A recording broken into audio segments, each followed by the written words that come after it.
দিনটা ছিল সোমবার। সকালবেলা ঘুম থেকে উঠেই দেখি হচ্ছে একদম ঝমঝমিয়ে বৃষ্টি, তার সাথে বইছে ঝোড়ো হাওয়া, আকাশ একদম কালো মেঘে আচ্ছন্ন।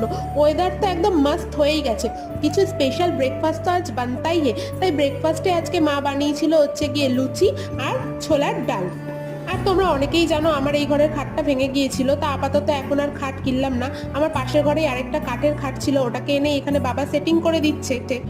আর দুপুরে আজকে মা বানিয়েছিল এখানে সব সবজি দিয়ে পাতলা টেলটেলে মাছের ঝোল, আর এখানে বানিয়েছিল হচ্ছে থোড়ের ছেচকি। আর এখানে বিকালবেলা দেখো কতগুলো আম পেকে পেকে যাচ্ছিল, তা মা বললো দে আচার বানিয়ে দিয়ে যাই, কালকে তো আমি চলেই যাব।